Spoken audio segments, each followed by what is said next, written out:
ఒక్క హాస్పిటల్ పేరు చెప్పు కేటీఆర్ నువ్వు ప్రారంభించింది. 10 ఏళ్ళు మీరు అధికారంలో ఉన్నప్పుడు ఒక్క హాస్పిటల్ పేరు చెప్పు నువ్వు కంప్లీట్ చేసింది. మండల స్థాయిలో హాస్పిటల్ 30 పడకల హాస్పిటల్ కడతామని చెప్పారు. ప్రతి నియోజకవర్గానికి 100 పడకల హాస్పిటల్ కడతామని చెప్పారు. ప్రతి జిల్లాలో కూడా 24 నిమ్స్ స్థాయి హాస్పిటల్ కడతామని చెప్పారు. ఇవన్నీ కూడా 2014 మీ మేనిఫెస్టోలో మీరు పెట్టినాయి. ఈరోజు మా మేనిఫెస్టో బుక్ చూపించి మమ్మల్ని ప్రశ్నిస్తున్నారు కదా. 2014 మీ మేనిఫెస్టోలో 24 నిమ్స్ స్థాయి హాస్పిటల్స్ కడతామని చెప్పారు. మరి మీరు కట్టినరా? ప్రతి మండలంలో 30 పడకల ఆసుపత్రులు కడతామని చెప్పారు. మరి ఎన్ని మండలాల్లో మీరు 30 పడకల ఆసుపత్రులు కట్టిర్రు? ప్రతి నియోజకవర్గంలో 100 పడకల ఆసుపత్రులు మీరు కడతామని చెప్పారు. మరి ఎన్ని 100 పడకల ఆసుపత్రులు మీరు ప్రారంభించారు? ఇవన్నీ చెయ్యకుండా ఈరోజు బాధ్యతతోటి మేము పనిచేస్తుంటే సిగ్గు లేకుండా ఒక బలాన్ని నీ యొక్క బలగంతో అక్కడికి వెళ్ళి మేమే దీన్ని కట్టినము, మేమే దీనికి పునాది వేసినాము, మా వల్లనే ఈ హాస్పిటల్స్ అందుబాటులోకి వస్తున్నాయని చెప్పి ఏదైతే పొగడ్తలు చేసుకోనికి ప్రయత్నాలు చూస్తున్నారో ప్రజలు ఈరోజు చీ అని చెప్పి నీ ముఖంపై నుంచేసే పరిస్థితి ఉంది.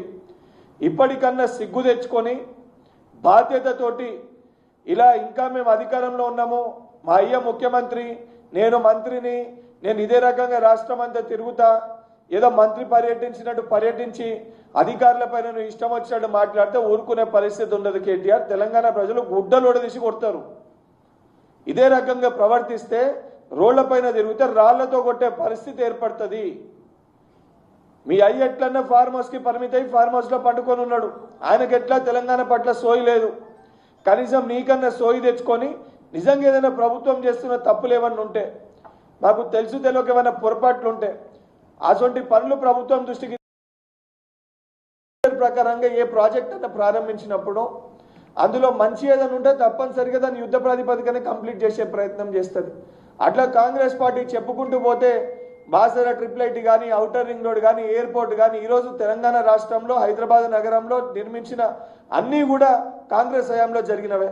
ఈరోజు కట్టినవన్నీ కూడా కాంగ్రెస్ పార్టీయే. ఈరోజు తెలంగాణ రాష్ట్రాన్ని ఇచ్చింది కాంగ్రెస్ పార్టీయే. మీ అయ్య ముఖ్యమంత్రి అయిందంటే కాంగ్రెస్ పార్టీ తెలంగాణ రాష్ట్రం ఇచ్చింది కాబట్టి మీ అయ్య ముఖ్యమంత్రి అయిండు. ఈరోజు నువ్వు ఏదైతే నువ్వు అమెరికాకి వెళ్ళి ఇక్కడ వచ్చి రాజకీయాల్లోకి వచ్చి తెలంగాణ రాష్ట్రానికి మంత్రి అయినవంటే అది కాంగ్రెస్ పార్టీ పెట్టిన భిక్ష. కాంగ్రెస్ పార్టీ లేకపోతే మీ కుటుంబ పరిస్థితి ఏంది? మీ అయ్య పరిస్థితి ఏంది? అసలు నిజంగా తెలంగాణ కాంగ్రెస్ పార్టీ ఇవ్వకపోతే తెలంగాణ రాష్ట్రం వచ్చేదా? ఇవన్నిటిని కూడా సోయి లేకుండా మాట్లాడితే ప్రజలు చీయని ముఖంపై ఉంచేసే పరిస్థితి ఉంటుంది. ఇప్పటికన్నా నీ నార్సిస్టిక్ పర్సనాలిటీ ఏదైతే నీకు రోగం ఉందో ఆ రోగానికి సంబంధించి నా దగ్గరికి రా, అవసరమైతే నేను మంచి డాక్టర్ దగ్గర తీసుకుపోయి నీకు వైద్యాన్ని అందించి ఈ రోగాన్ని నయం చేసే ప్రయత్నం చేస్తాము. ఇటువంటి పిచ్చి పిచ్చి మాటలు ఇప్పటికైనా మానుకోవాలని చెప్పి కల్వకుంట్ల తారక రామారావుకి సూచిస్తున్నా.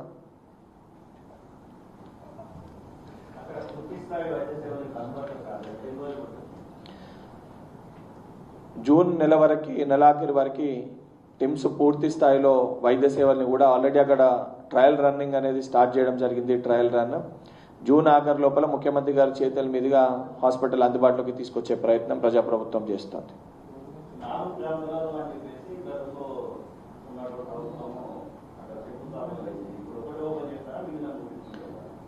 కంప్లీట్ అవుతున్న కొద్దీ ఏదైతే హాస్పిటల్స్ 4 ఒకటేసారి కంప్లీట్ చేసి ఒకటి కంప్లీట్ అయినాక కూడా దాన్ని ఆలస్యం చేస్తే ప్రజలు ఇబ్బంది పడతారు. కాబట్టి ఏ హాస్పిటల్ కంప్లీట్ అవుతుందో యాజ్ పర్ సిస్టమ్ ప్రకారంగా కంప్లీట్ అవుతున్న కొద్దీ ఇమ్మీడియట్గా హాస్పిటల్ని అందుబాటులోకి తీసుకొని వచ్చి ప్రజలకి వైద్య సేవల్ని అందుబాటులోకి తీసుకొని రావడం జరుగుతుంది. ఇంకొక విషయం, ఆర్గన్ ట్రాన్స్ప్లాంటేషన్ కూడా ఈరోజు గాంధీ హాస్పిటల్లో ఆర్గన్ ట్రాన్స్ప్లాంటేషన్ కూడా అందుబాటులోకి తీసుకొని వచ్చింది ప్రజాప్రభుత్వం. మొన్న దామోదర్ రాజనరసింహ గారు, నేను స్వయంగా ఏదైతే మంత్రి గారితో వెళ్ళి అక్కడ దీన్ని ప్రారంభించడం జరిగింది. ఫస్ట్ టైం ఒక గవర్నమెంట్ హాస్పిటల్లో ఆర్గన్ ట్రాన్స్ప్లాంటేషన్ ఏదైతే పేద మధ్యతరగతి కుటుంబాలకి అందుబాటులోకి తీసుకొని వచ్చిన ఘనత ప్రజాప్రభుత్వానికి. ఈరోజు విద్య వైద్యానికి పెద్దపీట వేస్తూ యుద్ధ ప్రాతిపదికన విద్యాశాఖ మంత్రి స్వయంగా ముఖ్యమంత్రి గారు తన దగ్గర పెట్టుకొని విద్యాపరంగా, వైద్యశాఖ మంత్రి అనుభవంతులు మాజీ డిప్యూటీ సీఎంగా ఉన్న దామోదర్ రాజనరసింహ గారు వారి దగ్గర పెట్టుకొని ప్రజలకి అతి ముఖ్యమైన 2 విషయాలు విద్యా వైద్యాన్ని సామాన్యమైన ప్రజలకు అందుబాటులో తీసుకొచ్చే విధంగా ప్రజాప్రభుత్వం పనిచేస్తుంది. కేవలం ఈ 4 హాస్పిటల్ కాదు, ప్రతి నియోజకవర్గంలో డయాలసిస్ సెంటర్స్ కానీ, ఈరోజు క్రిటికల్ టైం అంబులెన్స్లు పెంచడం కానీ, క్రిటికల్ టైం ఏదైతే యాక్సిడెంట్ అయిపోయినాక హాస్పిటల్ రీచ్ కానీకి క్రిటికల్ టైం ముందు 13 నుంచి 14 నిమిషాలు ఉంటే ఇప్పుడు దాన్ని 9 నుంచి 10 నిమిషాల లోపల హాస్పిటల్ రీచ్ అయ్యే ప్రయత్నం కానీ అనేకమైన ఫెసిలిటీస్ 2.5 ఏళ్ల పరిపాలనలో ప్రజాప్రభుత్వం అందుబాటులోకి తీసుకొని వచ్చింది. మా పరిపాలన పూర్తయ్యే లోపల ఈ 4 ఆసుపత్రులతో పాటు ప్రతి నియోజకవర్గ స్థాయిలో మండల స్థాయిలో కూడా వైద్య సేవల్ని మెరుగుపరిచే విధంగా ప్రజలకి వైద్య సేవల్ని మెరుగైన వైద్య సేవల్ని అందుబాటులోకి తీసుకొచ్చే విధంగా మా ప్రభుత్వం పనిచేస్తుంది, ఆ దిశగా కృషి చేస్తుంది.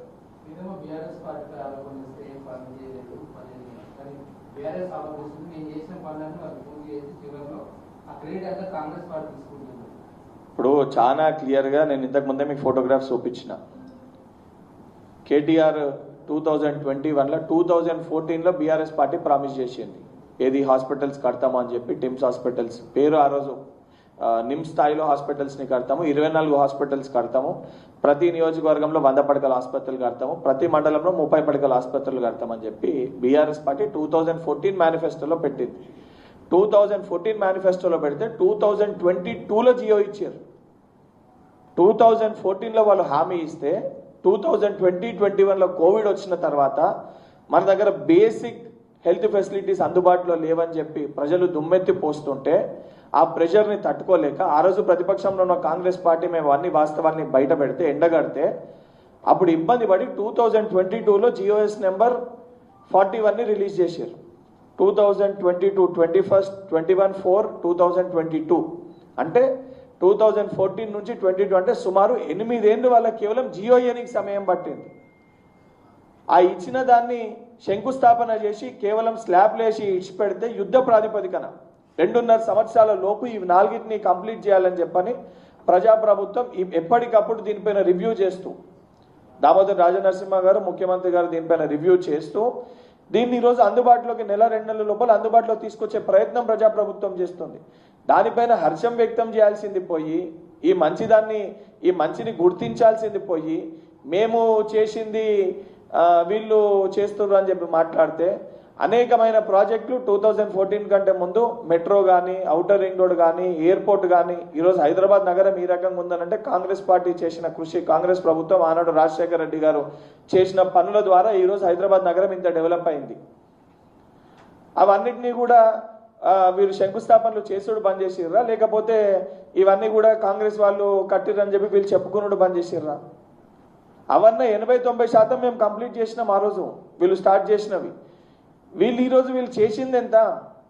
స్వయాన కేటీఆర్ పెట్టింది అంటే 13-14% వరకే కంప్లీట్ అయింది 2022 వరకు. 80% వర్క్ పెండింగ్ ఉండే. వాళ్ళకి 10 ఏళ్ళు పట్టింది 12% పనులు కంప్లీట్ చేయడానికి. 2 సంవత్సరాలలో మనం 80% పనులు కంప్లీట్ చేసినాము. నిజంగానే ఏమైనా ల్యాబ్సెస్ ఉంటే వాళ్ళు లోన్స్ కూడా తీసుకొని వచ్చి వరంగల్ ఆసుపత్రి కడతామని చెప్పి సుమారు అడ్డగోలుగా బ్యాంక్ ఆఫ్ మహారాష్ట్రకెళ్ళో దేంట్లోకెళ్ళో 1600 కోట్లు ఏదో అప్పులు తీసుకొని వచ్చారు టెండర్లు ఎక్సెస్ రేట్కి ఇచ్చి. దాన్ని కూడా ముఖ్యమంత్రి గారు రివ్యూ చేసి దాన్ని కూడా ముఖ్యమంత్రి గారు పరిశీలించి వాటిని కూడా సుమారు 1400 కోట్లు అంటే అన్ని ఆసుపత్రులు కలిపి దాన్ని రివ్యూ చేసి టెండర్స్ ఎక్కువ ఇచ్చారంటే 1400 crores సేవ్ చేశారు ముఖ్యమంత్రి గారు రివ్యూ చేసి. ఇవన్నీ లెక్కలతో సహా బయటికి వచ్చినాయి. ప్రజల డబ్బుని వృధా చేసి దాంట్లో కూడా కాంట్రాక్టర్లకి లాభం చేకూర్చి కమిషన్ల కోసం వాళ్ళు కకృతి పడ్డారు. ప్రజాప్రభుత్వం వైద్య సేవల్ని అందుబాటులోకి తీసుకొని వచ్చి ప్రజలకు ఇబ్బంది పడకుండా చూడాలని